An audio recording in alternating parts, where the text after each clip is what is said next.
Okay, so we are getting started while the others join us as we proceed. So this is being class, and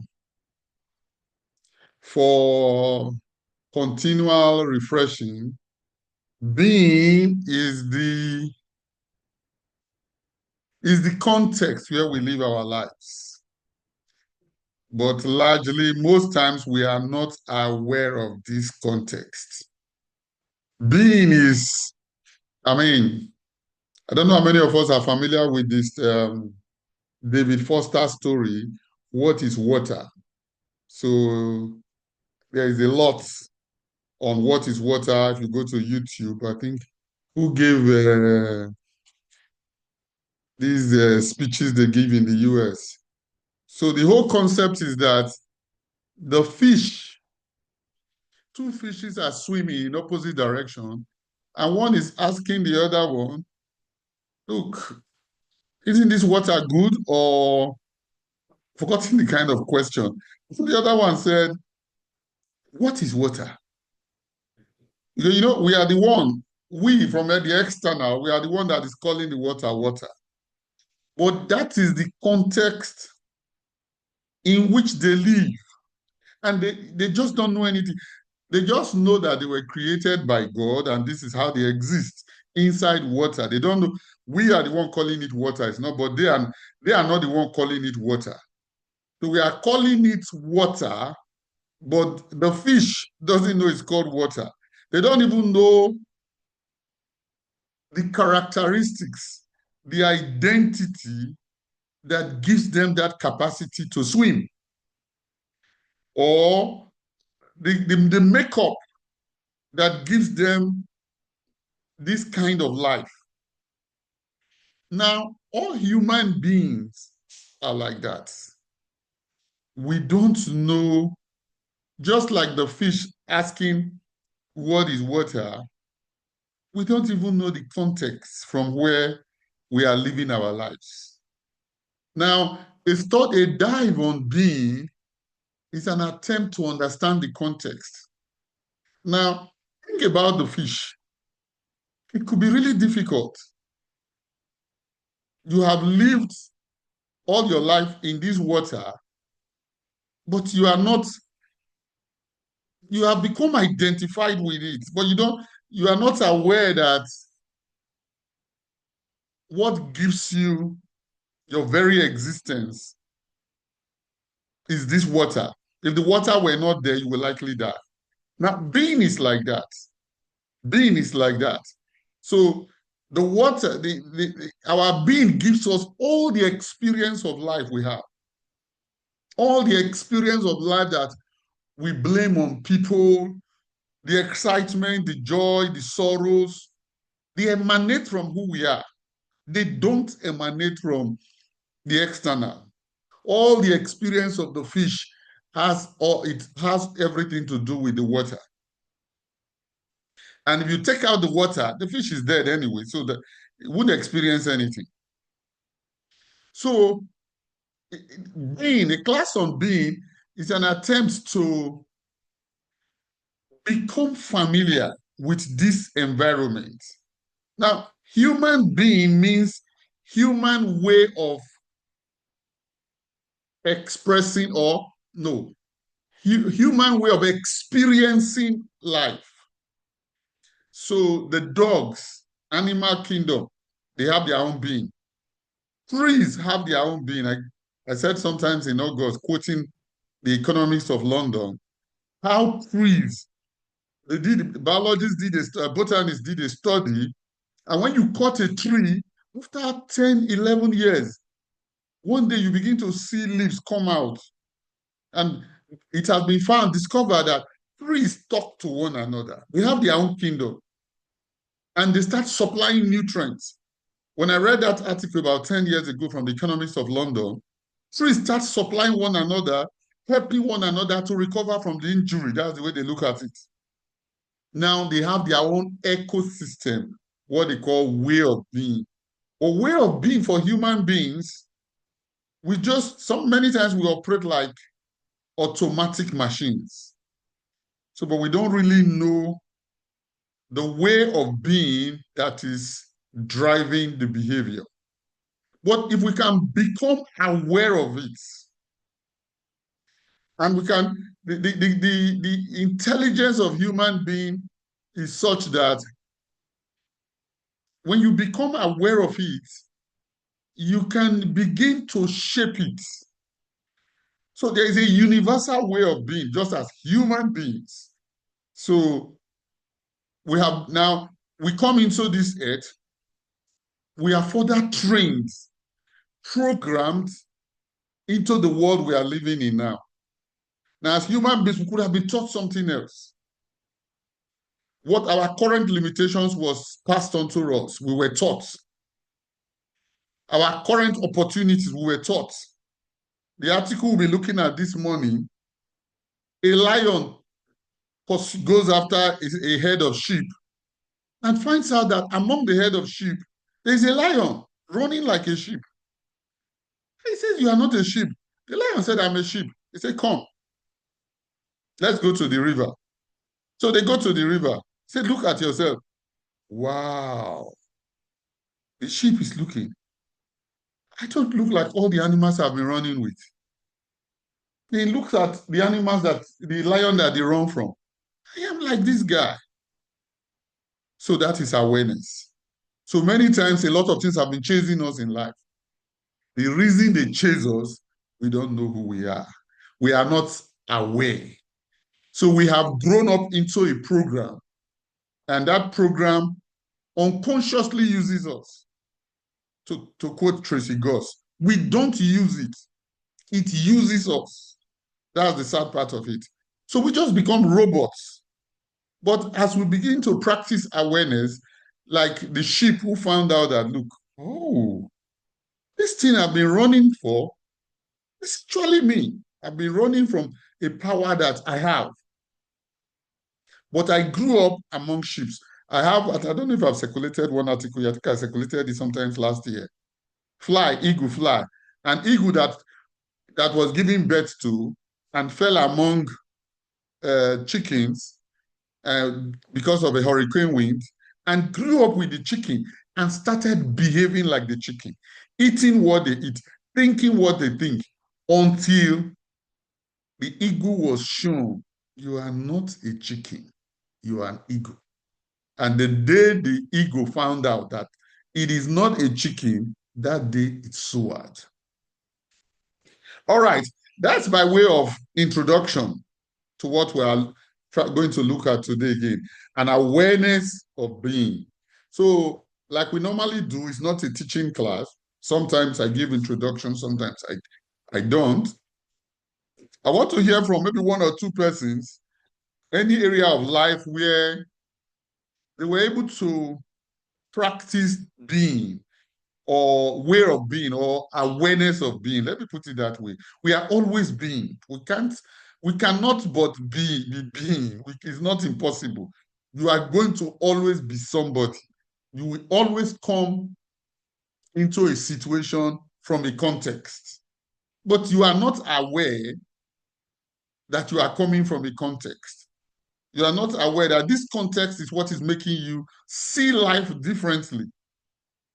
So, but when you begin to become more aware, everything begins to change. Your experience of life, I tell you, 360 degrees.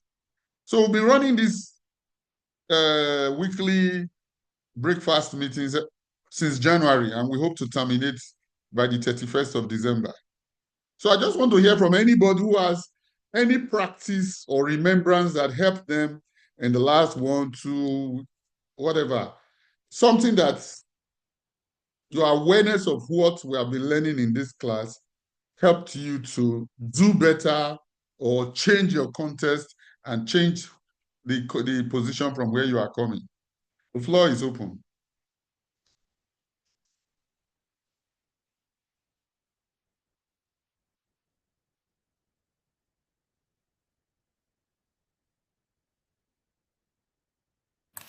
Hello, Coach. Good morning. Good morning, Harold. Good morning. Okay. So, good morning, class. And good. I hope you had a good week. I'm This, sure they this, do. Good morning. and come in 1 minute. Let me just put on this. Okay. Okay. So, from what coach has been saying, you know, awareness is your consciousness. Oh my God. Awareness is consciousness. Like you talk about the sheep, the uh, lion that was among sheep. So he wasn't aware of who he was before until um, he he was taken to the river and he saw his image and he saw that it really was he's a lion. So the different definitions that I got of awareness, I just want to one says the continuous unchanging element present in a changing experience. Awareness is like the screen that you are watching a movie on. Okay, so you so engrossed in watching the different scenes on the movie. He kill him, he not kill him. This, but are you forgot the screen? So awareness is your spirit. I mean, awareness is your spirituality, your constant. Who you are from the beginning. It said there's no feeling. It's like a constant backdrop. It has no feeling, no thoughts. It is just is. It is. Okay. Now I'll give you an example. Yesterday, I conducted an interview with one of my managers, and we are looking for somebody to replace a lady that was sick. Okay, so two guys came for the interview. Before they started, I said, look, these days, when we ask you a question, try to use the STAR method to remember to answer your questions. That is, if I ask you a question like, give me an example of the day you handle cash very carefully, and to make sure that the cash actually balanced. So the one guy said, okay, there was a day the G4S are the people that come to deliver cash, and he saw that the cash were not sealed. So he started to count them one by one, one by one, one by one. And after counting them, it's called that one, some pieces were not complete. So he called the person that sent it and they recorded it. And so they recorded the loss. Then the second guy came in. I said, okay, in this place you worked in, give me an example of the day you've handled cash and there was a problem. He said he couldn't remember. He was giving me a job description. So in my conclusion, I said, okay, that one was able to structure his answers because he could clapping down to a situation, a process, and that the other one could not. So, in other words, two of them do the same job. One was aware of his environment, was aware of himself and how he worked, and his recording, and the other one wasn't too aware. So, the one that had a structured answer, was more aware of his situation. I asked, okay, give another example. Each time that one comes in, we prompt one to give us a situation, a task, action taken, and result. The other one, we have to prompt him. So among the two of them, my conclusion said the candidate one is a preferred candidate because he has exhibited leadership principles. So in that job, if you put the two of them, one will be more conscious of the environment, of his awareness, of his task and ability to lead. So that is awareness. In other words, awareness is it could grow. That same guy, next time if he come for interview, he will do better because he's now aware. If he knows what made it not pass, if you're aware of his shortcomings, he will try to improve on it. So awareness is always expands, always grows. The way coach is handling us now is not like that in the beginning. In the beginning, he was always the one doing most of the work, but now he gives us the capacity to do itself to the extent that we are not even people leading. So his awareness and consciousness of how he leads this club group has expanded. So let me just stop this so others can take over. All right. Thank you very much. I wrote something that you said down. Okay. Awareness is the continuous unchanging element in a changing experience. So there is something that is not changing in all my experience of life, and that is me. And that is the context I am coming from.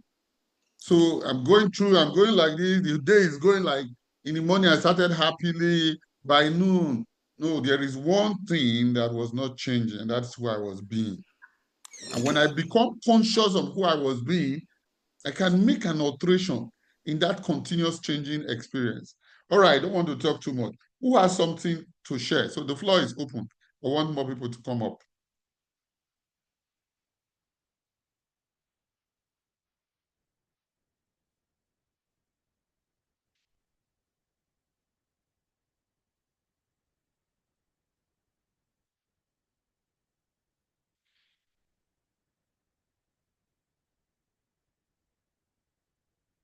Okay? If nobody is coming up, fine. So to the article. So that was by way of introduction. So who wants to give us a rundown of today's article? What you got from it, the awareness of being. I made a mistake. I didn't write the name of the book I got it from. So it's not me that wrote it. I don't want to take credit for what I didn't do. All right. So who wants to take us through?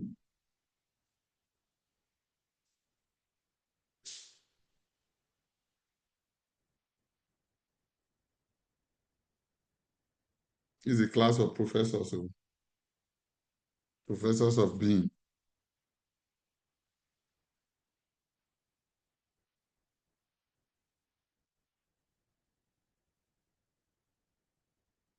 I'm still waiting. Oh. Nobody read the article. Okay, Queen, the floor is yours. Go ahead. Good morning, sir. Good Good morning. morning, everyone. Yeah. It's good to be here. After missing last week, it wasn't funny. Okay. What I got from the article is this. From the beginning of the book, it said awareness many times. And it talked about a disciple that went to his master. And it was the day of his master's silence. Now, the awareness issue started from that particular point for me, because this is a disciple, this is his master, and he doesn't know the days his master is silent.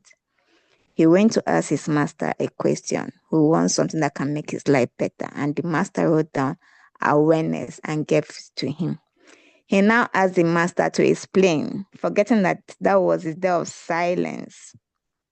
The master now wrote awareness 3 times, gave it back to him.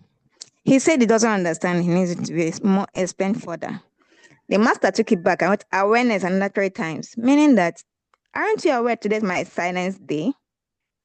Can't you see that I'm trying to practice silence today? So had it been the disciple was aware of the environment, of the situation, he wouldn't have picked that day to ask that question.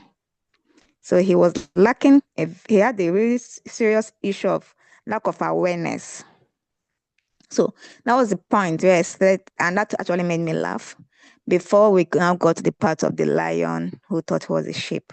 So most times from the whole article, I noticed was that sometimes things can be happening around us. We have talked about it before. When you're in a coma of your life, you're moving about, not knowing what is happening around you, just going day by day activities. At the end of the day, you find out that the year is over and you have not even actually done anything. You ask what were you doing a whole year passed by?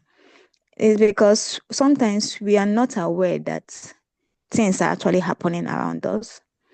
We are just moving with our eyes wide open but shut.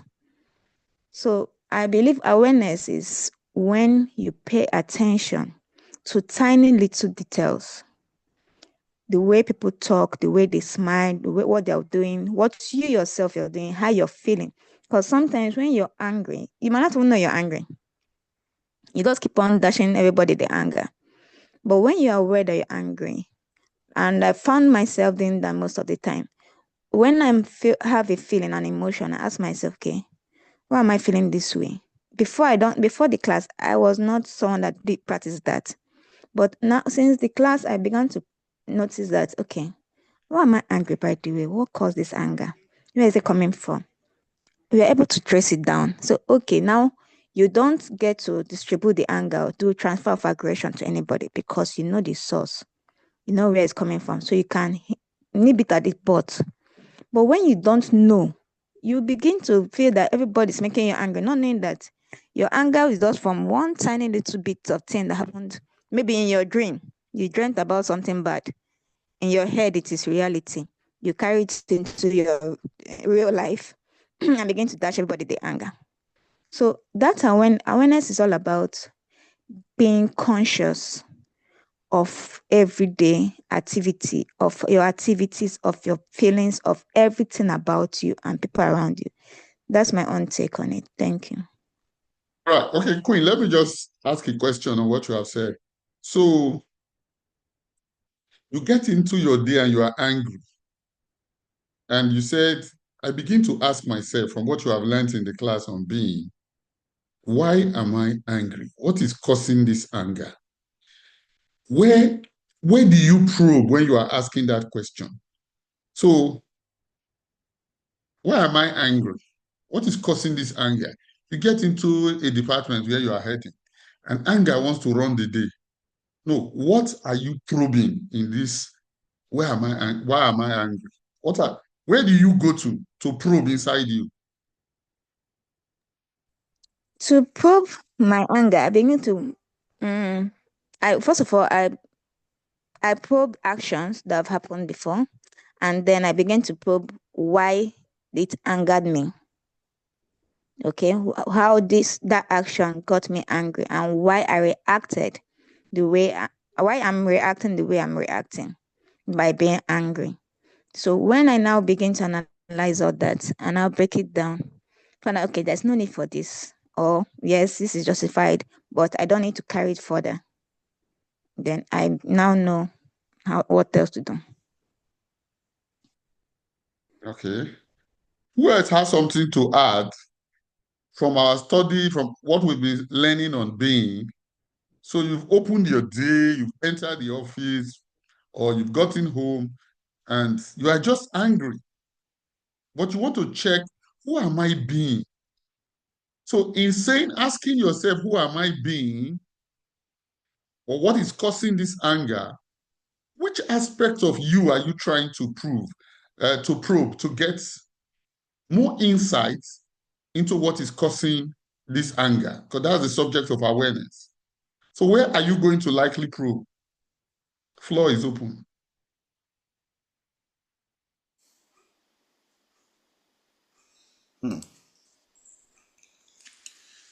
Coach, this can I talk to you? Okay. Yeah. Can I say something, Coach? Yeah, go ahead. Okay, so the two things. One, they say how awareness, unlike thoughts or feelings, cannot be observed as an object. So it is your feelings that you're going to check what is making me angry about this thing. It could be a past experience. Could it be something, there are some things that we bring out certain emotions in you, maybe from your past experience, childhood, something that has happened before, and immediately you see that thing, it evokes something in you. So it's actually your emotions, that brings out the anger or the happiness. Something must have triggered it. Oh, I like this food. Or that you see this particular food, maybe so very, from where it's steamed like this. I remember how your mommy used to do it in those days, and how they give you, you're happy, about it. And you see some other food again, or you see some things like castor oil, you don't like it because you remember how it was. So those are the things that actually bring out your feelings, your emotions. It is not but the more you're aware of what actually bring that feeling, the more you can say, okay, this is the thing that brought this thing for me. Okay, if I know about it, if I'm conscious of it, I can either stop it as, okay, look, check it there or that. So because the article is talking about happiness and all those things, that you could be going through pain or happiness without actually feeling it that way. So if you are aware, if your awareness takes over, because awareness has no feeling, it is your state of being. that is matured or developing or immature. So once you are aware of yourself and you're aware of you are in control. In other words, the awareness is not reactive. It's not reactive. It's your emotions that react to things, to anger, to all those fear.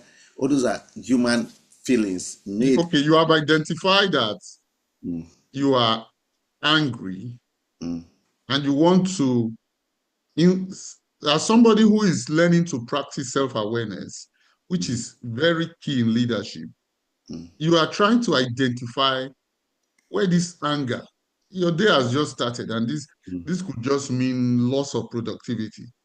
Where is this anger? Where is this irritation coming from? So what are you likely to probe from?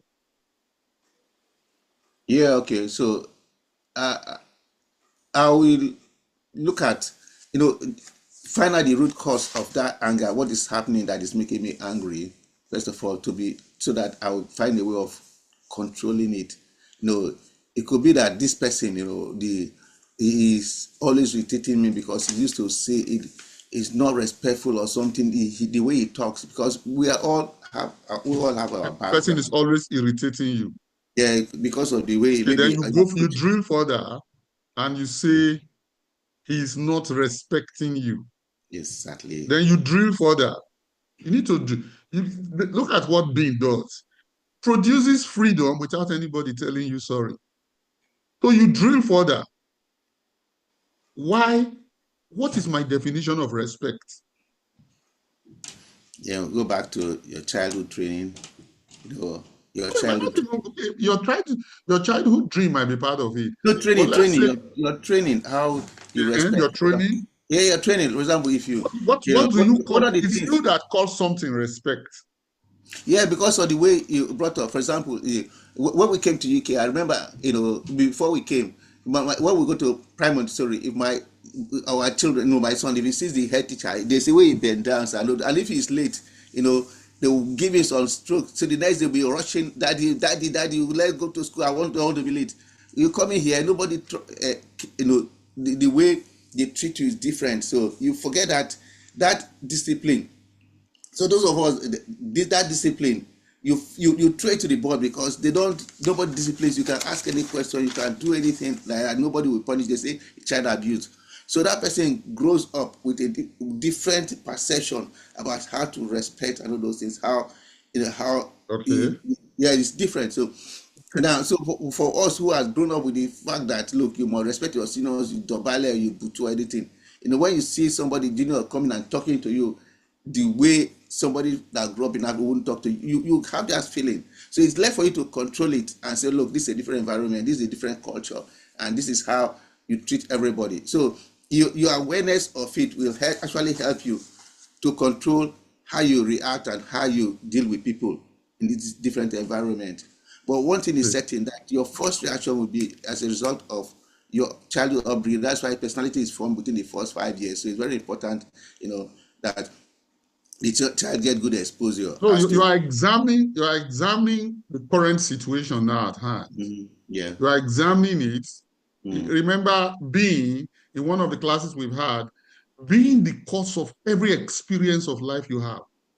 Oh, it's the way they shouted at me. It's the way they talked to me. It is the way they addressed me this morning in the management meeting. You are the cause of the feeling. Now, if you are the cause, so where are you likely to prove? Right now, you are angry. You just left whatever, let's say management meeting, and you're just angry. Now, you said something which is giving a direction. So you are just irritated at somebody and you say, the guy doesn't respect me. But then what next should you go to? Until you get to the root of what is causing this, because you are not aware. Now you are living an unconscious life. What do I call respect? Well, if you go to what do you call respect, okay, so let me just, both of us having until others come in, indicate interest in this conversation. So the next thing you want to look at is, what do I call respect? So calling respect, I think that's the question. In fact, when I talked about this one, in the group interview, they question it. When I say respect, is like honoring your father, obeying him without asking questions and all those things. It's okay, that's respect. Maybe you treat him in the morning, you say to dig well, or Let me free you from this thing first. yeah. Queen, your hand is up. Okay, so I think there is, out of all the classes we have ever had, that's you are the cause of everything. That class did not really go down well with me. Or will I say I did not really accept all the concept in that class. Now, now our being is being made not first, we didn't fall from the sky. We all were born into a culture, a belief system. And this culture and belief system made up our being. Okay, so now for someone who is born and brought up in an African context, there's this idea that the elders are being respected by the younger ones. Actually, it's a concept of the whole world. The only thing that we Africans, we take it to an extreme, because even in Europe, there's a level of respect there. They might not do it the way we Africans do it, but there's a level of respect. In Japan, the same thing. At So, least the Queen, let younger me take ones. you to this place. Let me take you to this other class. Remember the class we have on Frankenstein, where the lady was saying that people complain about the outcome of the dating queries they give on dating apps, forgetting that they are the one that puts the context. I don't know if it's helping you to see whether you are seeing anything what I'm saying. The filters, we are the The ones that put in filters, the filters. yes. The filters of what is called respect. How many times how long are you going to keep changing job? I don't like the way they talk to me. I don't like the way they. No, the Now, thing is, good. now you asked a question, where are we coming from? So I wanted to start from there, that we have that extremity in our head as Africans. We take things to an extreme. You have to bow down, lie on the floor for your elders, stuff like that. Meanwhile, outside there, it's not that way. Okay. Now, when someone talks to you, it's from his own context. Okay, this is not an African.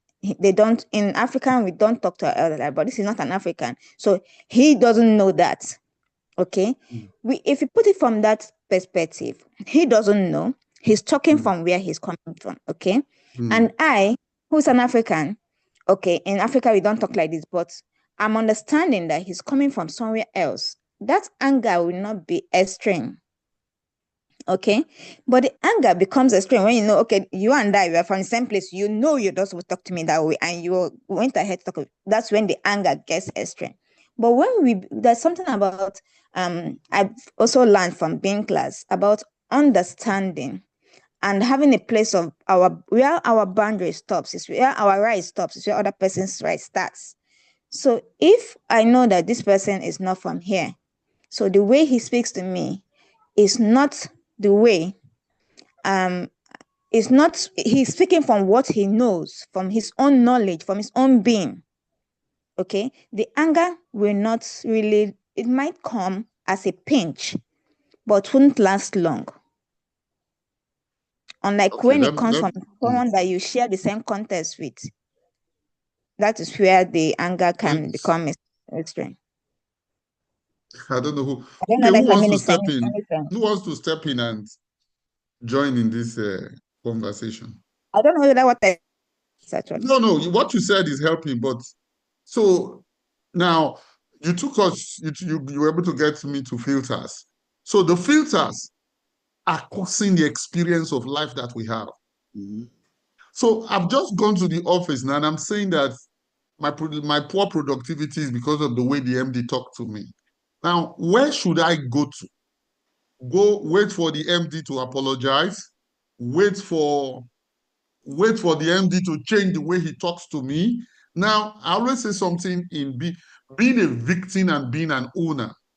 And a victim is waiting for sorry. An owner is always checking, who am I being that is causing these emotions? who am I being? So as you are, when you probe the filters that you have set up, if you have noticed life, what causes you anger in one scenario, in a particular scenario, does it cause another person's anger? What causes you pain? It's not causing. Now, in another situation, what is causing another person pain is not causing you pain.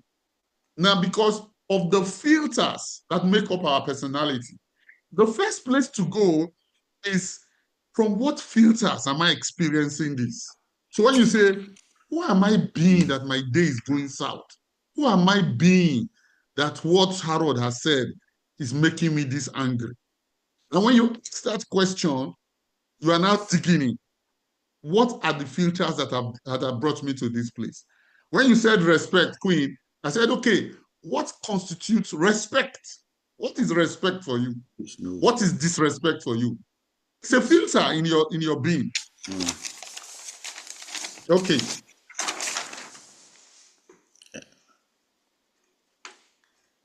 Harold, are you up, or who wants to come in? The floor is open.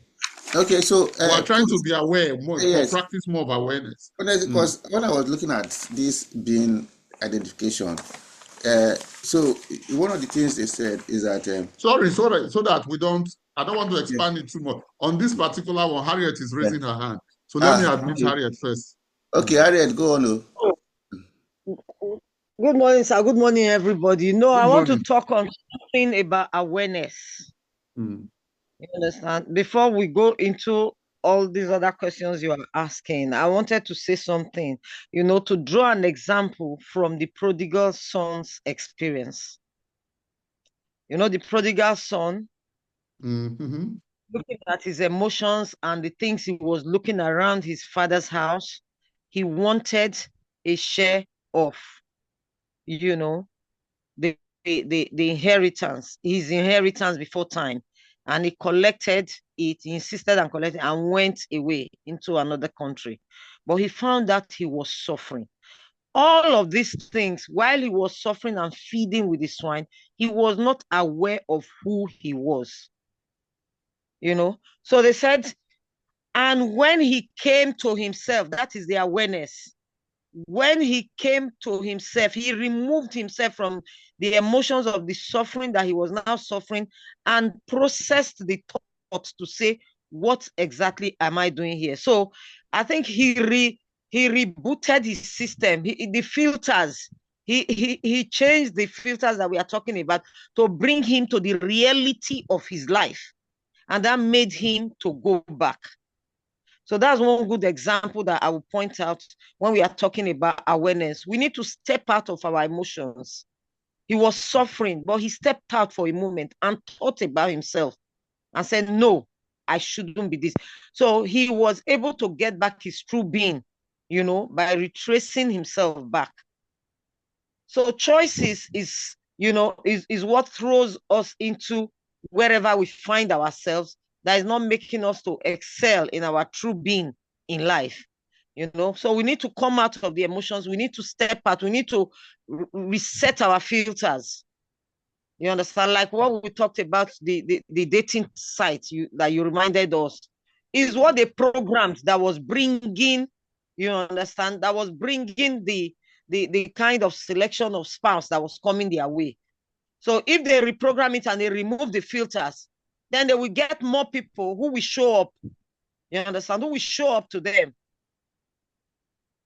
So that's how it is. There's something that I came across recently, a film that they said, what a blind date or so. You've not met the person, you are, you come into that a show to be able to, to select somebody that without actually meeting the person at all. So you already drew your filters, and that other person has drawn his filters. So if it tallies, then that's the person that you are going to marry. And if later both of you now see yourself and all those filters are worked with, then that's fine. So it's the filters that actually controls us. Thank you, sir. Okay, thank you very much, Harriet. So let me just make this comment, Harriet. So which means, so you are in the office and so the HR is just introducing to you a new work colleague. and you just looked at the person's face, and this one I won't share office with. I don't like this guy. Where are you likely to go to? And you just remember that you've been a student of being class, that this feeling you are having has nothing to do with the person. It has everything to do with who you are being. Where will you probe? I think it's the same emotions now. It's because from past experience, which in a way also affects our emotions too. I may have seen that kind of person or from the kind of culture he's coming from that didn't work well, with me, maybe in past jobs. So that's what quickly flashes into me. You understand? But if I really want to get the best out of this person who I don't know before, who may be completely different from my past experience, then I need to step out of my belief, where I'm coming from, and allow, the person and see the person, allow the person to unwrap himself to me so that I can now treat this person as a separate person from my past experience. So it's usually our past experience. That's what we have been talking. I think many people have said it, that actually, controls the way we talk, the way we perceive things, the way we want to react. But if we step out of it, if we detach ourselves, then we are more able to give, positive assessment to things. That's the way I would see it too. Okay, thank you very much. Dr. Vic, the floor is yours. Good morning, everyone. Good morning. Sorry, I'm still I think some of the things that to answer the question, I think it's from our subconscious bias, from what we feel that is supposed to be norm, and it is from our past experiences, our trainings, the way it's all about our awareness of the environment of where we have been raised. And we will bring it up in certain situations. You see a new work colleague, oh, because he's not from us, even if from black. I'm talking about us in UK. You say, oh, he's Yoruba, oh, he's Hausa. You are already raising some bias against the individual before the person speaks. And if the person is an Indian, from what other people, your discussions with other people are, these Indians, once they come in the office, they want to pull everybody out. They want to bring their own people. So your guards are already up. Everything he says, you are trying to. It also comes in some way of protecting your own characteristics of individuality. You don't want somebody to pull you out. But I think being aware of our subconscious bias will help us to actually see that person as an individual. Although you still put your guard up, you will not be resistant. So is this awareness, being aware. And awareness is not constant. It keeps changing. When you keep analyzing what is making you angry, finding out where is this coming from. I'm thinking through, oh, this person might not actually mean this thing this way. It helps. I hope I answered the question. When you say you would have to put up your guard, that is the only one that got me frightened. So which guard are you going to put up? Let me unravel. Let me let the person be, but I have to put up my guard. Which one? What does that guard represent? Guard's a way of you don't leave yourself so free. It's also part of being aware. putting my guards up doesn't mean I'm going to, it helps me to protect myself. It helps me to be analyzing the situation and What are you from trying to being. protect? What are you trying to?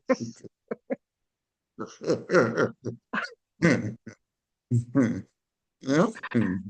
You have just I'm gotten trying. married. You're already trying to protect yourself. You have just gotten a new work colleague. What are you trying to protect? Uh,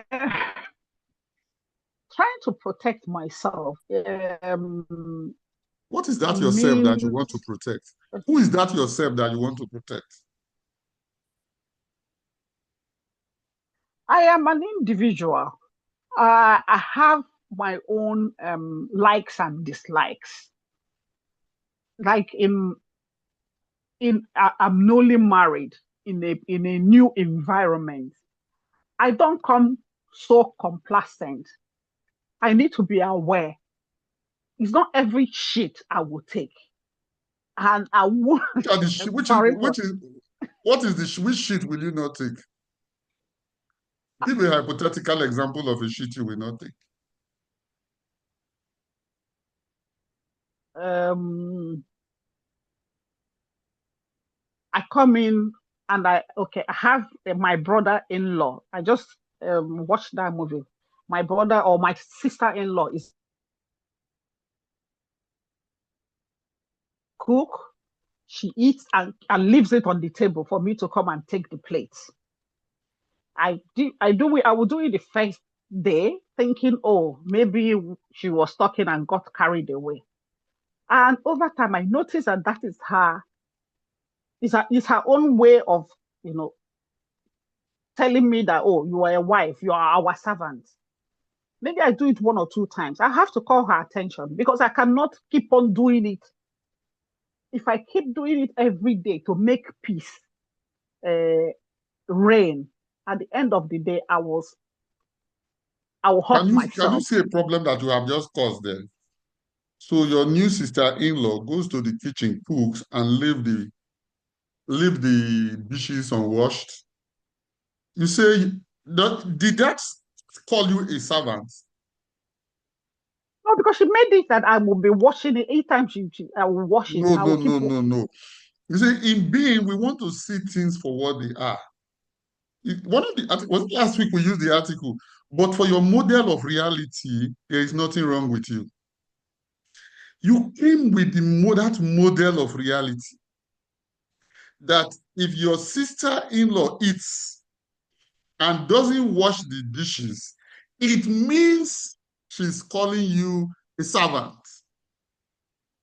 And that word servant is also unpleasant to you. But if your daughter eats and doesn't wash the dishes, your daughter is not calling you a servant. The No, two are the same. I won't still take it from my daughter if she eats and leaves the plate. But The standard rule.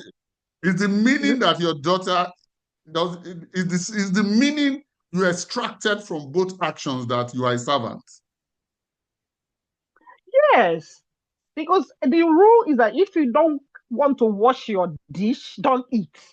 If you have energy to come, I've cooked, you come, you take food, and you eat. That energy, you must reserve that energy to wash your plate. So it So doesn't mean it is the only person I can wash his plate is my husband, my daughter, my child, my lovely, or my parents. But any other person that has been able to go to the kitchen, take food, please finish eating, wash the dish. It is different. It also is about the context. In UK, there is no servant. In Nigeria, people have servants who no, go what I'm pointing out for you to see is that the context of your experience of any situation, you set it up. So you set it up that if it's your husband, it is fine. If it is not your husband, it is not fine. There is a program running all of us. no exception.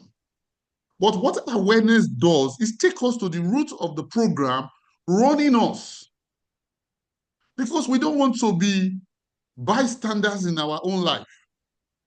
We have the power to alter this program running our lives. Dr. Austin, the floor is yours. Let me let Dr. Vic off the hook. Yeah, good morning, everyone. I was just trying to listen to understand what we are discussing really bit. A few things have caught my attention, and there are some things that I myself have been working on myself for a long time. I realize that many of our reactions to situations are coming from our already pre-programmed biases. And those biases are things that either ruin our lives or ruin our relationships or make them. So I came to also come to realize that the depth of our self-awareness and how well we have built a self-regulation around us helps us a lot to engage with the outside world. Don't forget that we're always dealing with people, and people are a box of emotions. So there's an action-reaction kind of scenario playing out all the time. So your own reaction to a situation can provoke another reaction, and that creates a lot of issues. So we live in a highly conflicting world with a lot of conflicts. So I think that generally, first and foremost, we need to deeply re-examine ourselves and try to understand ourselves even more. I seem to think that many people don't have framed themselves to the extent they should understand themselves, how they handle every situation, how they have handled this in the past. Now, our current personality makeup, we acquire them unconsciously. Most of those personality makeup, we acquire them unconsciously. And I think that the whole concept of being is trying to now redefine who you are in a conscious way, deliberately review yourself so that you can have a more positive, a more positive, influence, to say, over situations. Because you're able to talk about how do you bring your authentic self to every situation. Who are you really? So there's a very serious journey of self-discovery, where you can now decide to make up yourself to know how you want to respond to the various situations you find yourself all the time. So we're constantly resolving conflict. I know that many times we want to win, we want to have it our way, we want to sit our way, and that causes a lot of problems. I mean, if you tell me that two scenarios, like the last speaker said, somebody seeing you as a servant. Once you have that kind of mentality, you react likewise. But if you sit the different way and let yourself know otherwise that look, this is about family, anybody can do it, it doesn't really matter. You probably not react in that way. I was watching the TV just and I saw one woman holding an owl, there was an owl, and I said, if it's African, so you whole wish. That's how that if I feel it because it's a wish coming from the village, going to attack you. But here you are, somebody else is playing with it, and in a very admirable way. I was even admiring the way of handling the animal. So these biases are very deeply, seated in us, and are coming from our experiences of the past. And I think that the whole essence of the conversations here is how you can define some of these biases and resolve them and deal with them in a way that your approach, to the world and to people will be a lot more different. When Nadella became the CEO of Microsoft, one of the things he told the leaders when he had a meeting with them is that they must all of them constantly re-examine their biases because it happens to the workplace. There's a guy that works with me that sometimes I don't really, I look at him and I tell myself, this guy doesn't look clean. But I don't have anything to do. I don't say anything about him at all. So one day I gave him my card to go and buy me food. So I gave him my ATM card. And I gave him the pin, and they bought me food and I gave it to me. The next day, I sent my PA to go and buy me food. The same card, same pin. That evening, because I didn't trust that guy, as I was looking at my phone, I got an alert of about 59,000 debits. He said, where purchase. I said, this guy don't hit me. I said, the guy don't hit me. I called my wife, I said, I know the guy don't hit me. I called his manager, I said, look at this, your guy, I've been suspecting him, the guy had done me something. Like I said, really? Anybody was like, I call my HR manager and say, this guy don't hit me. I said, don't tell him. What you tell him? Let me try him again and set him up again. You know, when I went to my email, I saw that email, I got it from Google, that they took money from my account for some of my programs, apps. And I said, wait, I don't know. I called my wife, I said, see, man, I've always told you, you react quickly to things. I called my manager and said, I need to tell you what happened. I don't say, forget about that, I handled myself.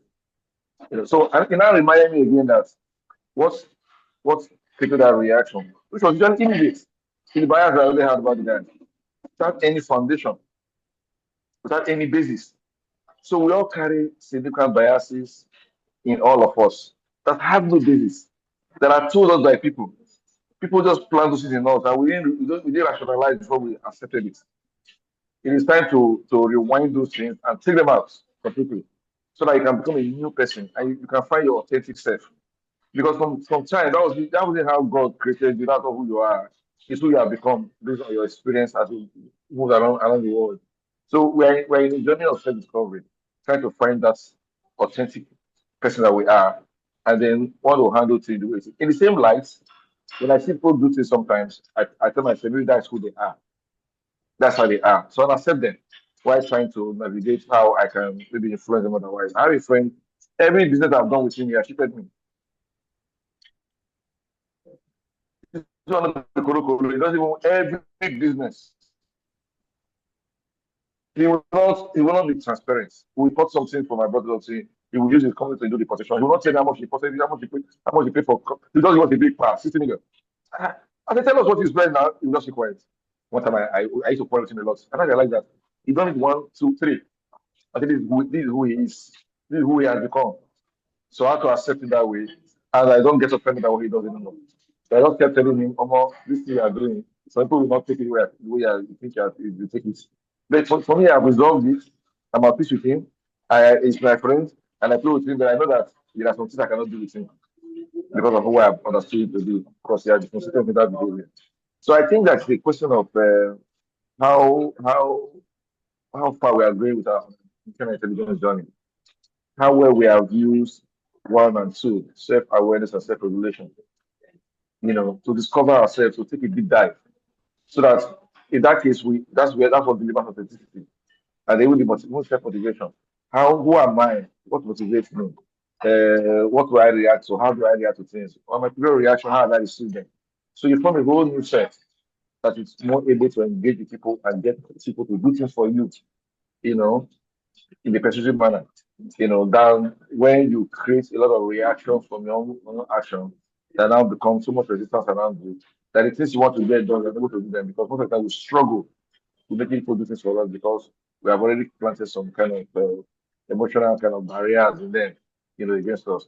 I just think that the whole conversation here is really about our biases that define our personality, how we can unravel them so that we find our new self. Thank you. Thank you very much, Dr. Austin. So the real crux of this thing is being able to dig. Now, being able to, if you look at the image of today's class for the poster, you are standing out of yourself and you're looking at yourself like a stranger. Now, I'm a coach. The ICF WhatsApp group, we have 2 WhatsApp groups. One is just ICF Nigeria. There's a second one where we coaches coach ourselves. Because what I see in you, sometimes I don't see it in me. That I have become one with the thing, identified like a stature. So I need another coach to help me. So when it looks like they are really causing you problem in this thing, but we begin to dig down. So it's because of the plate they dropped in the kitchen. Then you get, as you are digging down, what if my husband is the one that drops it? Doesn't cause me pain. So what it means, first of all, in your filters, unconsciously, like David Walters, what is water? You have said, if they do this, it should hurt me. Now, in the question which we have used several times, what do I want? what do I want? Now, don't be in a hurry to say that thing. I told you, we had in 2 or 3 weeks ago class, I told you of somebody in one of my recent trainings that said, the woman said, I want to win the argument. I said, put all your energy and win the argument. Defeat your husband. But you have set it that is what is important to you. Excuse me. Now, I cannot tell you what is important to you. No coach can do that for you. But you can sit down. If I've changed 10, if I've worked in 10 organizations within a year, and the same thing keeps getting me to resign, I also have the duty of care on myself. Why is this thing always annoying me? It's my own duty of care. Now, when you get to the crux of being, you will take your decisions. You will be happy without somebody telling you sorry. In fact, the thing for which it really looked like you needed God to even apologize to you is so hurting. When you dig into your filters, the problem disappears. I told the story, I think it was 2 or 3 weeks ago, and I said, I was talking about Byron Katie. He said she used to come home and her children would just throw their stockings everywhere and she's angry. When they come back from school, shoes, boxes, she shouts for the next 1 hour. Said she's like emotional breakdown. You see, when she started digging into herself, without anything to do with the children, she just redefined it. It is fine for the children to drop their shoes and their bags and run into with their PlayStation to the room and leave the sitting as it is. It is fine for me to pick them up. And she said, what? Guess how long it took me to pick the bags and the shoes and the uniforms? 3 minutes. And I went back to what I'm doing. I just changed, she just altered her filters. Now, so that these bias, they run so deep. There's an article, I'm yet to read it. I'm subscribed to the Harvard Business Review, so I get yet to be released editions. So I think in the November, December one coming out, the hidden beliefs that block leaders. Now, sometimes you are just coming, you are always showing up. Like I've said repeatedly, we are always being somebody. But that being has been shaped by us. But sometimes it's giving us results that we don't want. If you analyze your life and you see any pattern you don't like, I'll tell you, it's more than going for deliverance. It's more than prayers. Many times it's not that running from mountain to mountain. The pattern you have, this pattern that is not okay with you, you have set it up in your filters. Now, when you begin to dig in, so why did I do okay? So I don't believe he's this. I don't believe. Dr. Austin easily saw an alert and believed somebody that this is the person that has duped me. Why? Because his filter was already set that this guy is a fraud. Now, if that the subscriptions that he made and has nothing to do with the guy. Now, the way the subconscious rules us is like, look, I have often talked about artificial intelligence is the one we are talking about. But we are the natural intelligence. We are not artificial one. The program that is running us. So as people are passing at the speed of light, your subconscious, your mind, who you are being, is telling you who they are, and you know nothing about them. Just being introduced to you, your new work colleague is Yoruba, all the labels you have, all the beliefs you have about who a Yoruba person is begins to play unconsciously. Oh, he's a Pakistani. Everything you know about Pakistanis living in London it's just like quickly, like the speed of light, they just come up and you believe you know the person. Self-awareness begins to bring you to a state of calm. Tunde, slow down. What do you know about an Igbo girl? What are the beliefs you hold that is already making you feel that sharing an office with this Igbo woman is going to be, then you begin to dig Then you dig. Then you begin to see that, does this align with what you want? There is a popular saying in psychology. When you are crossing when you go to the pond, when you are trying to cross a pond and you see, I'm trying to get the exact phrase, you forget that you get distracted with the alligators. And before you know, you spend the whole day fighting alligators.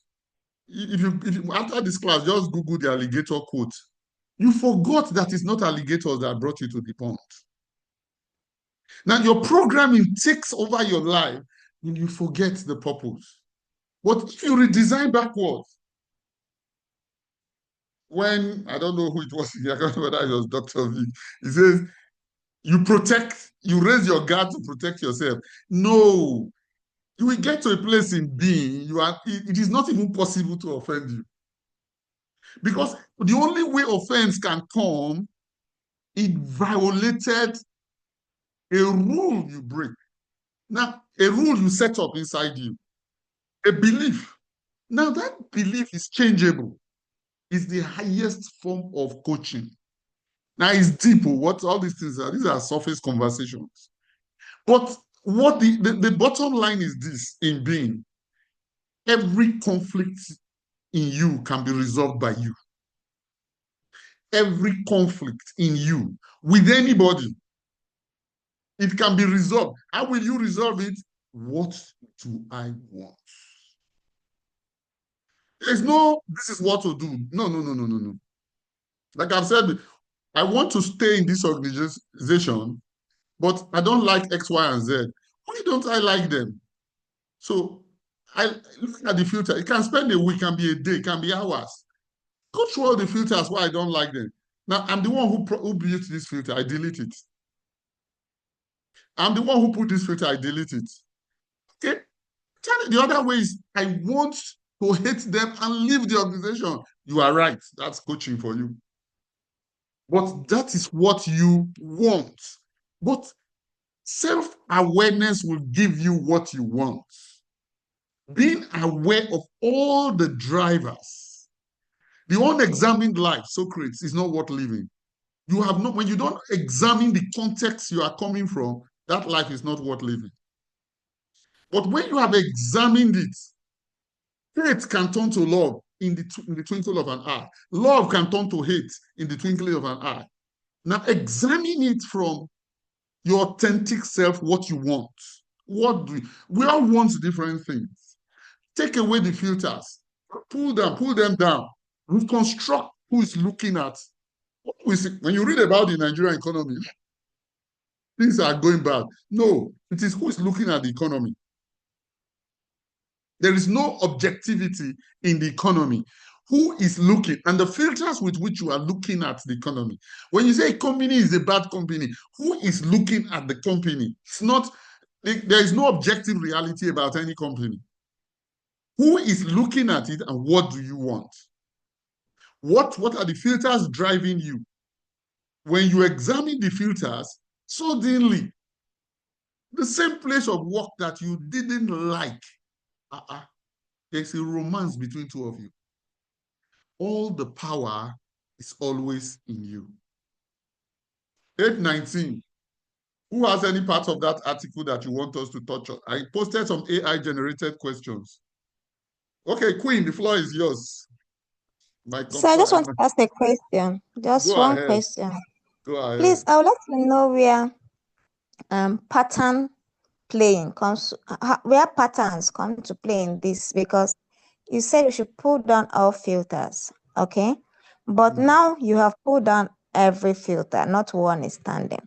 But then you notice that there's I think one of our speakers, one of the speakers said something about that someone does something consistently, which it now becomes a pattern. So now how do you now react to that? When you notice that you have pulled down the filters, you have no filters, but this is now a pattern being created by this person. How do you now react to that pattern? Okay. Now, that was Dr. Austin. So, but if I'm to drill down to that thing that Dr. Austin said, it is you that is bringing the pattern of the behavior. It is not the person. Now, if you go to Amazon, you will see, buy the book, Becoming Nobody. Becoming Nobody is spirit, is deep, it's very deep. So if you are interested in it, you want to. Becoming Nobody, it is the person you are that gives you the pleasures and the problems you have.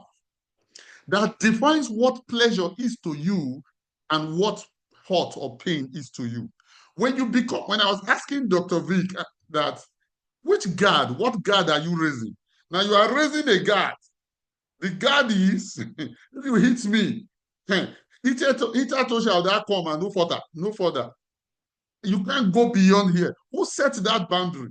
Now, when you become nobody, I read that book so many times.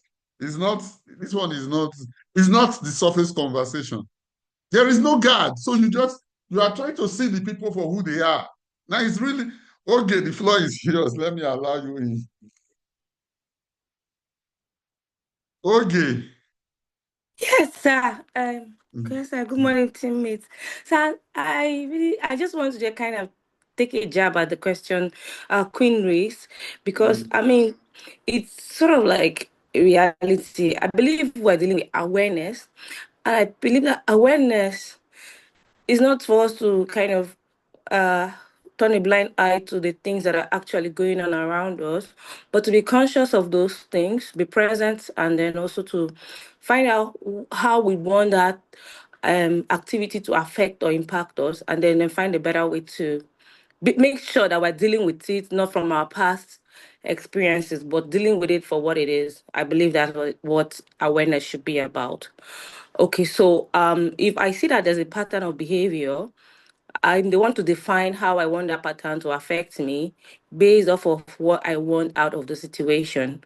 So I will put up my guard if I have to. I would respond to the situation if I have to.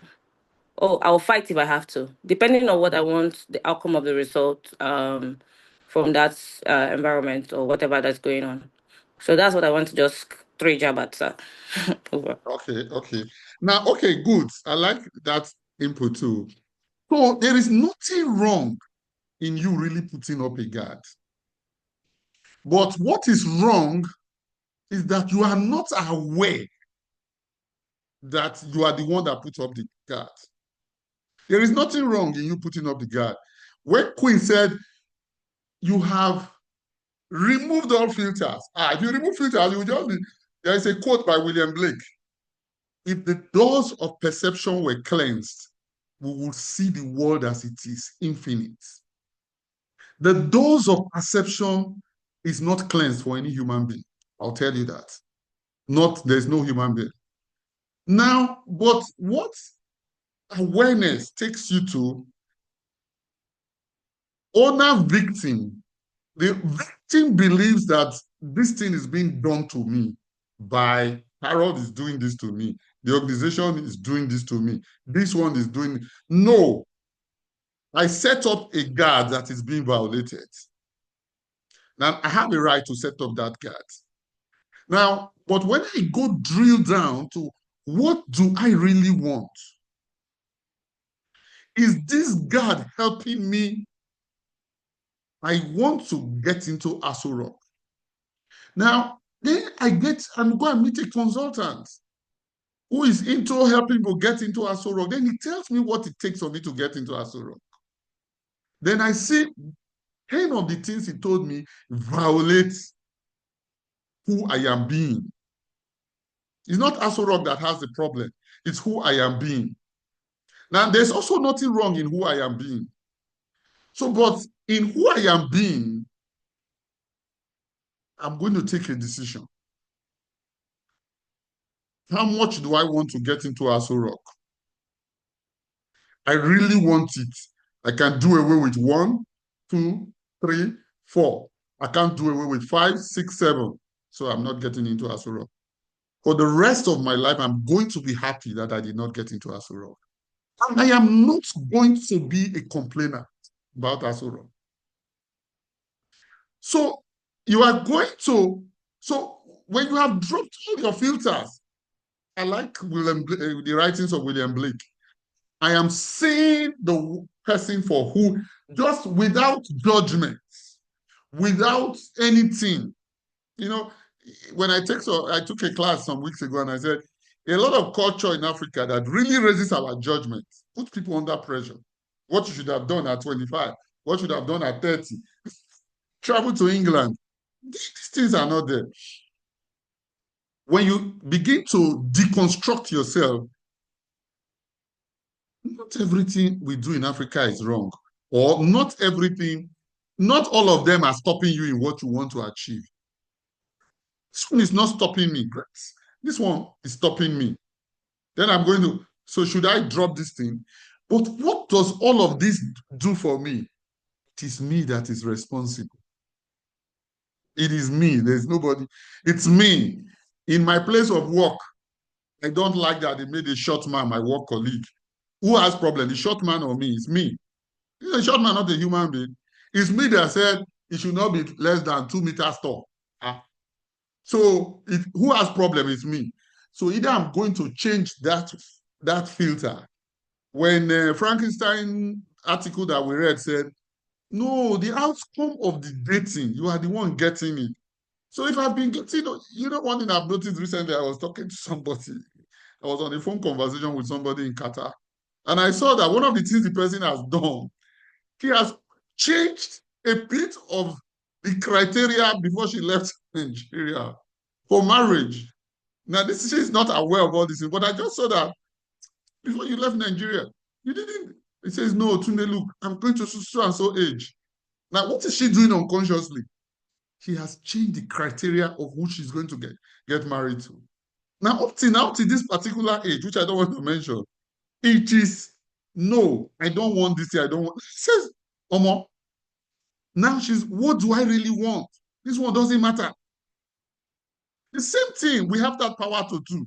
But because we are not self-aware, many times we're just going, when you read Vernon Howard, so Vernon Howard says in one of the chapters, a lady who gets divorced through this thing and gets it again, she has not discovered that the answer is not more marriages.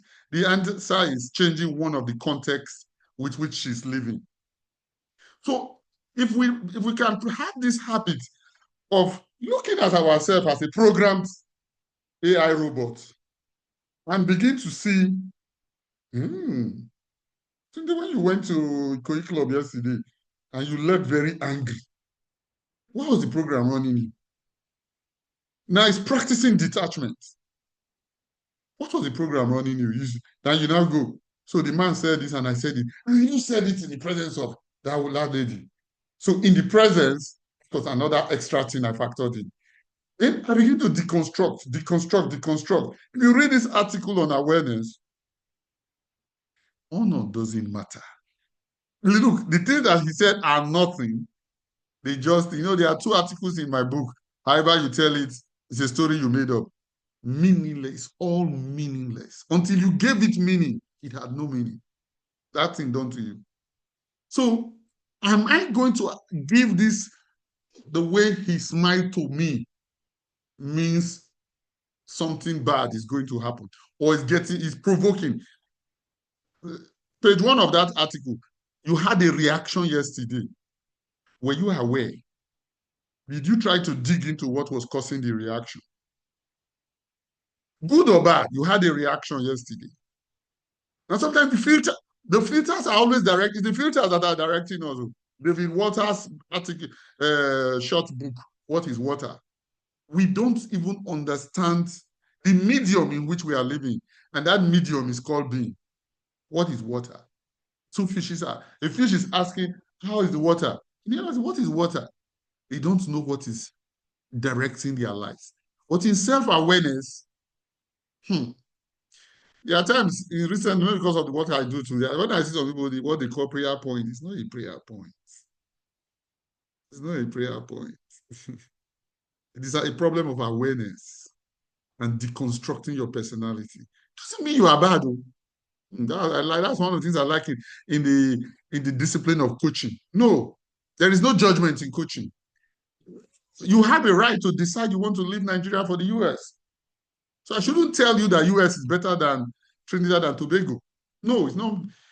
Look, different filters will work in different contexts. So to tell you that one is better than the other, me myself, I mean, well, first of all, you are not a trained coach. It's prohibited. So if you are trained, it's just for me to help you look inward and help you know what you want.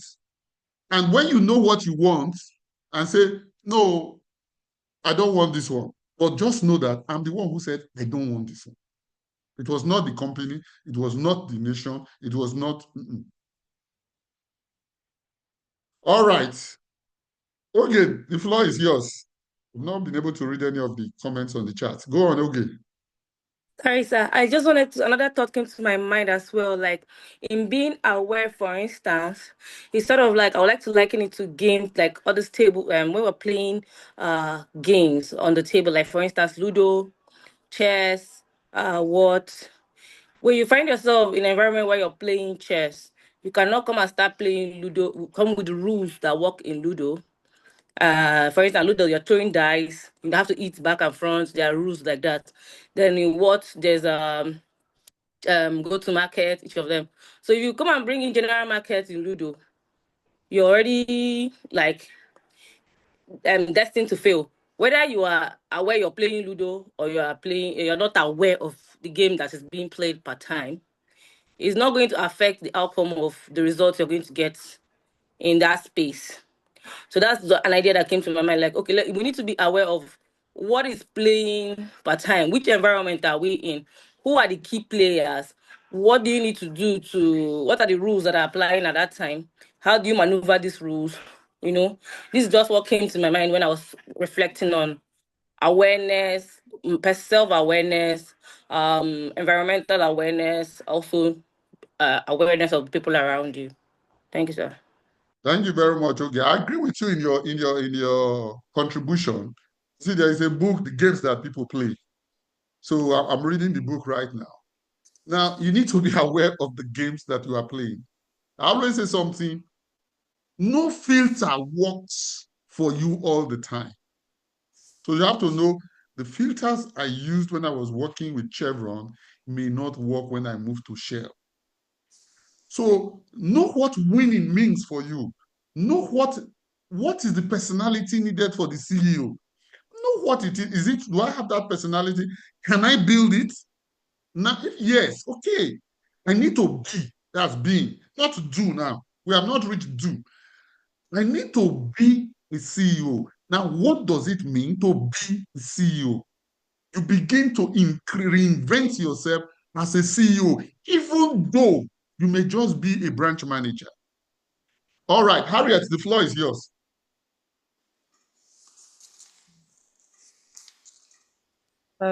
Okay, sir. Thank you.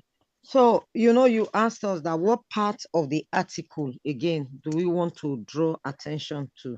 Great. On the page 2, where they talked about being depressed. Being depressed. And it said, that before enlightenment is depressed. I'll just read it. It said, before enlightenment, I used to be depressed. After enlightenment, I continue to be depressed, but there's a difference. I don't identify with it anymore. And then he went on to the next paragraph to say, you know what a big difference that is?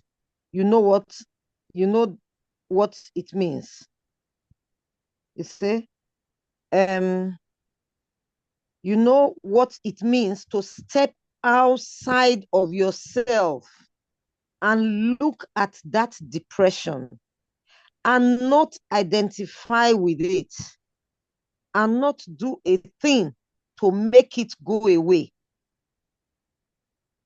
and to be perfectly willing to go on with your life while it passes through you and disappears. So what I'm picking up from that is that whatever situation we are going through, whatever, is happening to us, let it not be what will control us.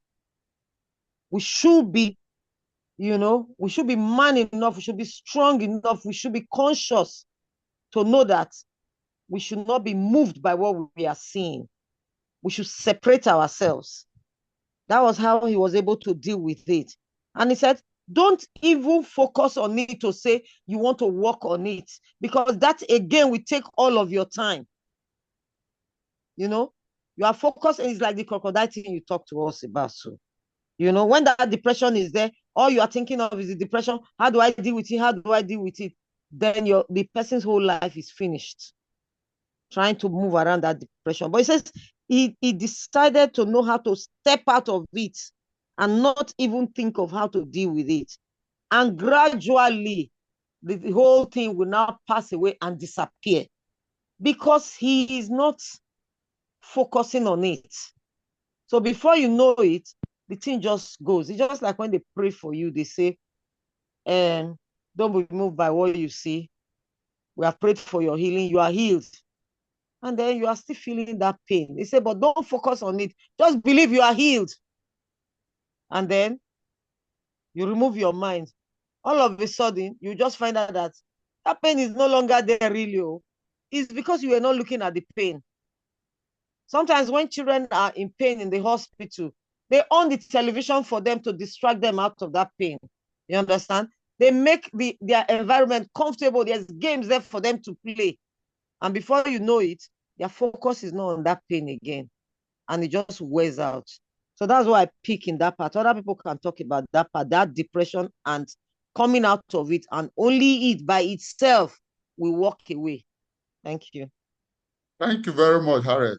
Thank you now for bringing that this thing so that we don't forget some of the salient points in the article. You see, one of the Bibles I've recommended for this class, The Last Word on Power, Tracy Goss.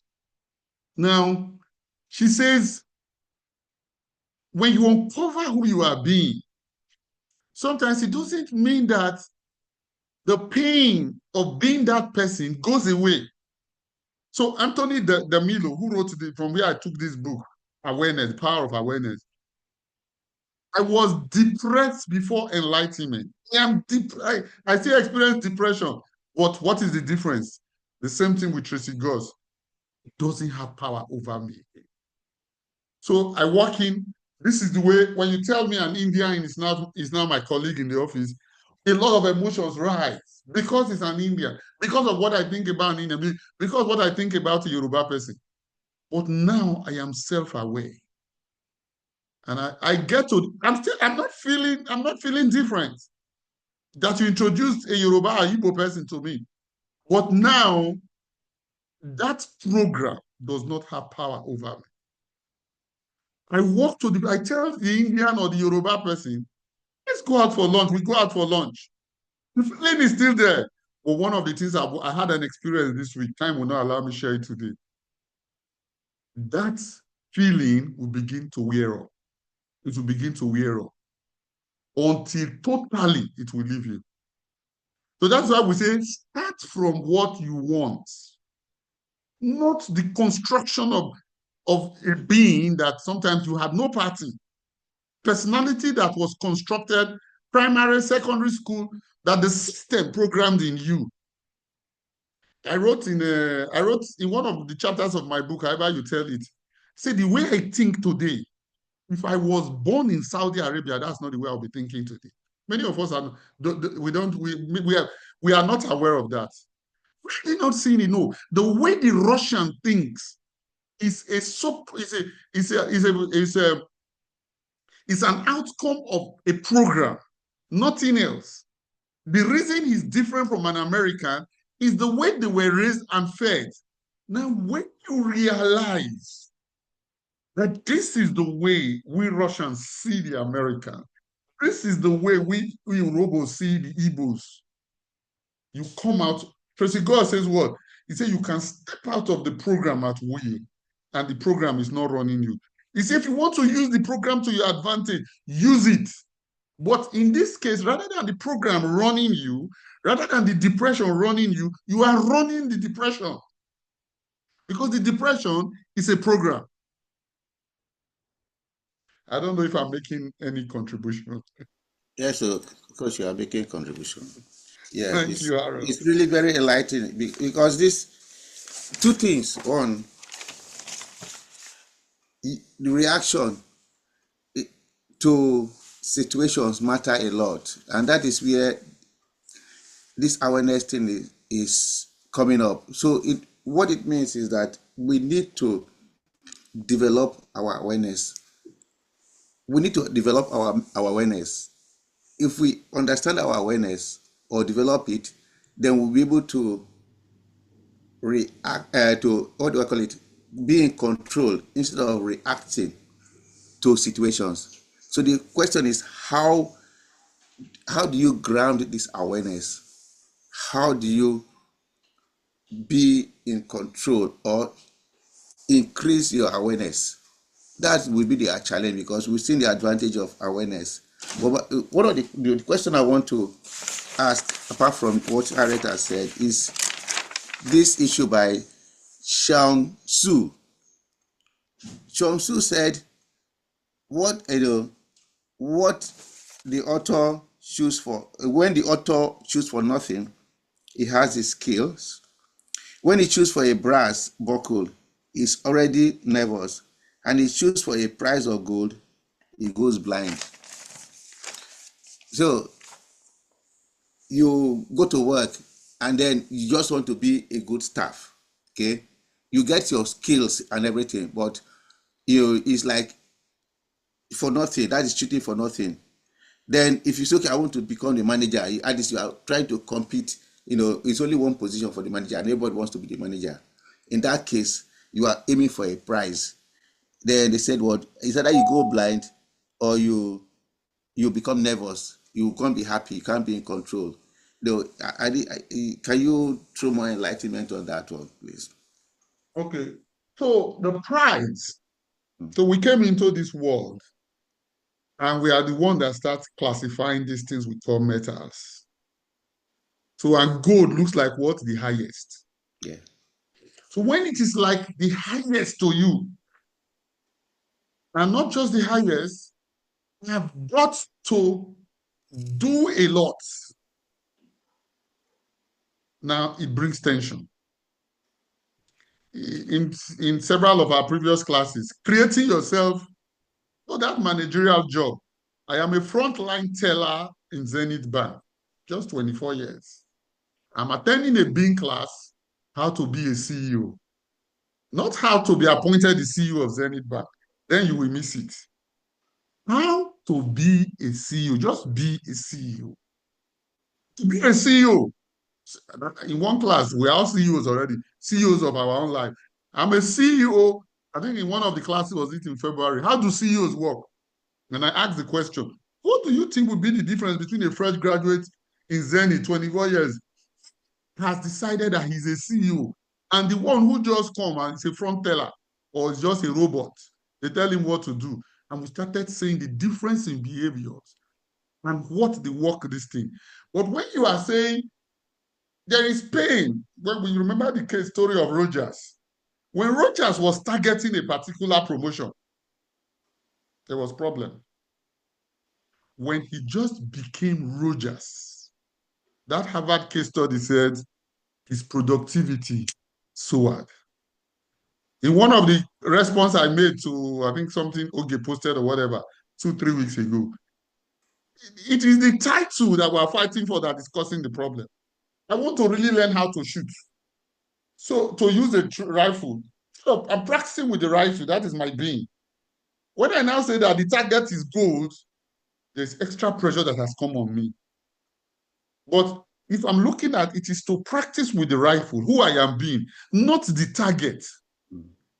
Not, and when you learn to create, you can create yourself anything and be that thing and watch your life flourish without waiting for a title that defines who you are or to be given to you. You can leave the title and just be it. which we have done in numerous classes. But that you are waiting, you are competing for it to be conferred on you like Rogers becomes a different context.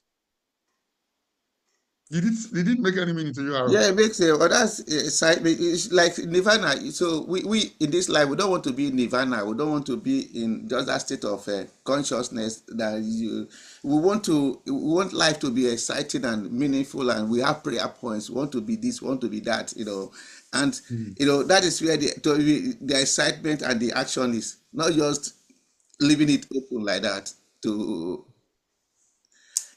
just to be shooting at like total consciousness. We don't want that. It's like we want to be God. We are human beings and we want to live a life. But I really you see, remember a short video of when I played. Said when you create a context for your marriage, you start enjoying the marriage, the benefits of the marriage from the day you got married, and not waiting for any of the parties to do anything. When you create a context for your life, you will just be enjoying it, whether you become president of Nigeria. President of Nigeria is an expression of your context. But you were already president before they announced you president of Nigeria. You were already president. You did not become president when they announced you president. You were already a president. It is being a president. Aiming for it. No, you are a president. Let me allow Oge bring her contribution, whether it will throw in more light that will help me and you. I say Oge, Queen, sorry. Okay, sir. It's not actually it's not a contribution, actually, it's a question, because I want to ask, that's not the difference between acting and reacting. Acting is when we are being without bothering about the filters. Reacting is when we are doing things because of the filters. Isn't that the difference? Repeat again. One of the questions from the article, the AI generated questions, was the difference between acting and reacting. Then so you now say acting. Go on. Acting, I said, is it not when we are being without filters?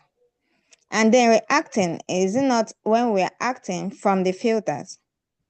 That's correct. It is not, you can never really be without filters. You use filters in this life. You use them. But when they use you, it's a different thing.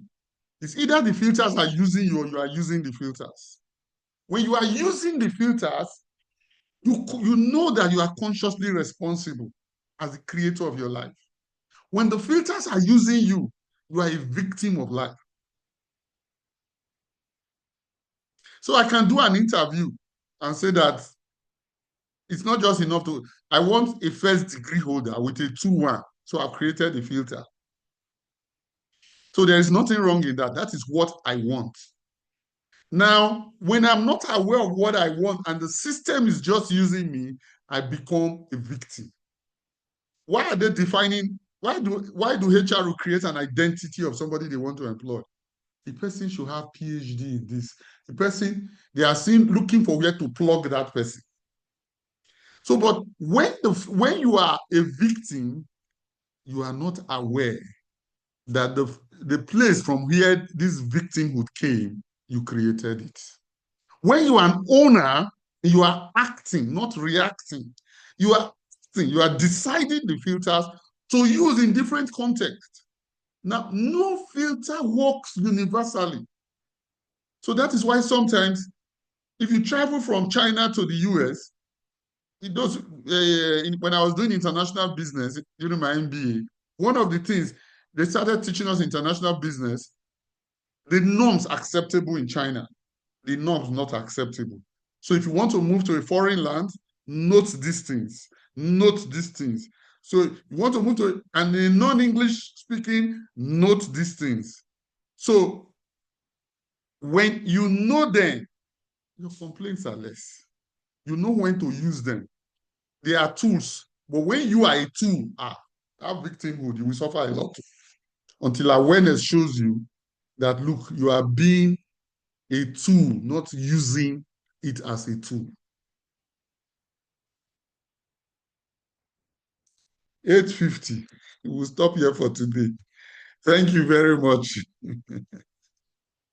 Thank you very much. And let me just see whether I can read all the... Oh, okay.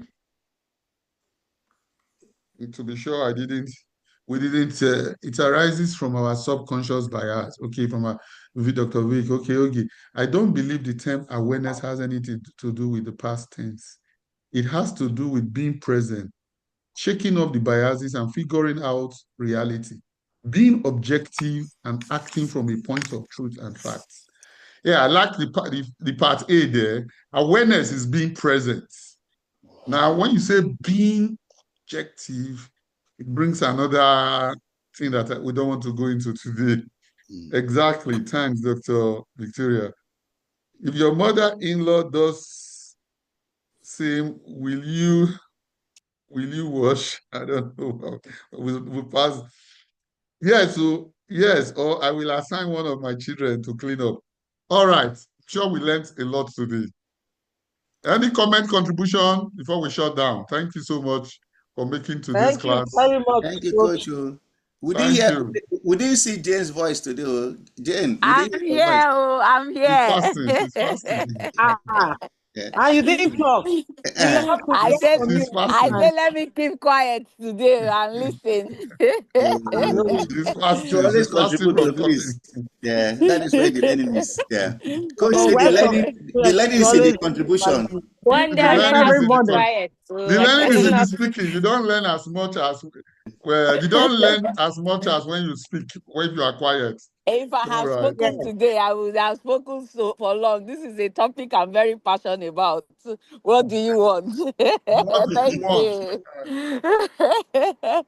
All right. Thank you so much. Bye, everybody. Bye, everybody. Bye. You know, you have always been saying this thing is coming to an end in December. We need to start talking about what happens after that. Yes. Oh, yeah, something is going to happen after that. I will start talking about. We want to be a part of it, whatever it's going to cost. So our bill will not end in December. Our bill will continue. Our bill will continue. Yes, continue forever. I'm benefiting. I'm a beneficiary. Yes. Exactly. So carry us to the next level, wherever we are going. Yes. All right. Thank you so much. Thank you. Have a great day. Thank you.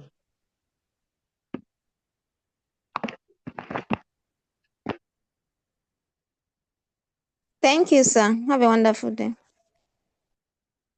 Thank you, sir. Thank you, everyone. Thanks, sir. Have a beautiful weekend, sir. All right. Bye, sir.